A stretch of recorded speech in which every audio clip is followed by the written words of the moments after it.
Hello friends, এটা একটা ভিভোর মডেল। তো এই সেটটার ডেড কন্ডিশন।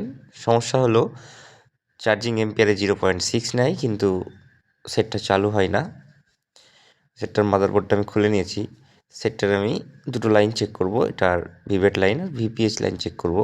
ভিভেট লাইন হচ্ছে সেটাই যেটা ব্যাটারি কানেক্টরের সঙ্গে যুক্ত থাকে, সেটা হলো ভিভেট লাইন। আর যেটা চার্জিং আইসি থেকে আউটপুট হয়ে পাওয়ার আইসি বাকি অন্য অন্য স্টেজে যায় যে ভোল্টেজটা, সেটা হলো ভিপিএইচ লাইন। তো এই যে কয়েলটা আমি দেখবেন, কয়েলটাতে যে টাচ করছি এটা হলো ভিপিএইচ লাইনের কয়েল। এটা যখন 0.8 মানে বিপ দিচ্ছে পুরোপুরি, এটা ভিপিএইচ লাইনটা শর্ট। ভিভেট লাইনটাও ঠিক এভাবে চেক করে নিতে পারেন। এটা বিপ মোডে রাখা আছে, এই দেখুন 0.6। এবার ভিভেট লাইনে ঠেকাচ্ছি, তখন দেখেন এটা কিন্তু বিপ দিচ্ছে না, এটা ঠিক আছে। এটা বাজার মোডে রেখে মিটারকে এবার আমি এটাতে শর্ট কিলার ইউজ করব। কিন্তু আমার অনেক জুনিয়র টেকনিশিয়ান ভাইগুলো যেখানে সেখানে শর্ট কিলার মেরে দিচ্ছে। শর্ট কিলার মারতে হবে মূলত ভিভেট লাইন, ভিপিএইচ লাইন, এগুলোতে শর্ট কিলার মারা যায়। বাকি যে শর্ট কিলার সব স্টেজেই মারা যায়, কিন্তু ওটা আগে আপনাকে দেখতে হবে যে শর্টটা কোন স্টেজ। লো এলডিও, হাই এলডিও, কিছু বাক লাইনেও শর্ট দেখা যায়। সেই শর্টগুলো যদি মিটারে রিডিংয়ের সঙ্গে আসে তাহলে কিন্তু সেটা অ্যাকচুয়ালি শর্ট না। রিডিং ছাড়া যদি 0.8, 0.6 তাহলে সেটা শর্ট। সেটা একটু বুঝে শুনে করতে হবে। এটা দেখুন, আমি ভিপিএইচ কয়েলে যখনই দিলাম একটা রেজিস্ট্যান্স কিন্তু ক্যাপাসিটার কিন্তু চলে গেছে। এই ক্যাপাসিটারটাই অ্যাকচুয়ালি শর্ট। তো এটার ভিডিওটা করার একটাই কারণে, কারণ এর আগের দিন একটা সেট আমার জুনিয়র টেকনিশিয়ান ভাই নিয়ে এসেছিল।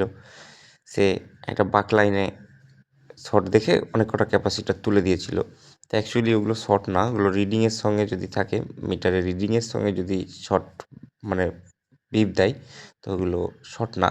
ওই লাইনটা সিপিইউর সঙ্গে কানেক্ট থাকে, ওটা ওরকমই থাকবে, কোনো সমস্যা নেই। যদি রিডিং না থাকে শর্ট দেখায়, সেটা শর্ট হয়। তো এটার ভিপিএইচ লাইন শর্ট ছিল। আর আবারও যেটা বললাম, যে শর্টটা যখন পাবেন কোনো স্টেজে, সেটা কোন স্টেজ আগে যাচাই করবেন। সেটা হাই এলডিও, লো এলডিও।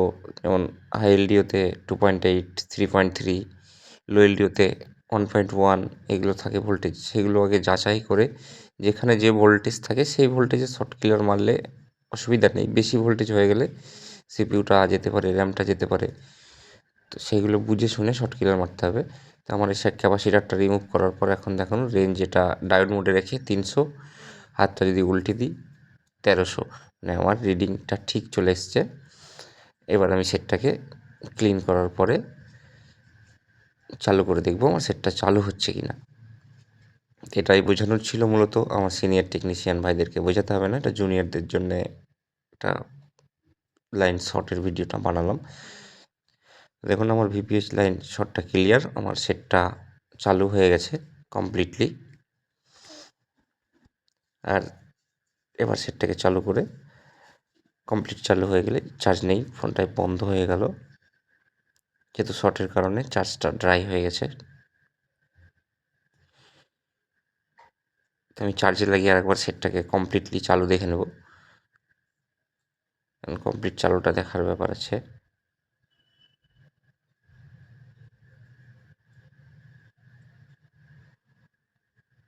ভিডিওটা বড় করলাম এটুকুই কারণে, কারণ কথাটা বলাটা জরুরি ছিল। দেখুন আমার সেটটা কমপ্লিট চালু হয়ে গেছে। ভিডিওটা যদি কারো কাজে আসে অবশ্যই লাইক, শেয়ার, কমেন্ট করবেন। ভিডিওটা দেখার জন্য ধন্যবাদ। সবাই ভালো থাকবেন, সুস্থ থাকবেন। শুভরাত্রি।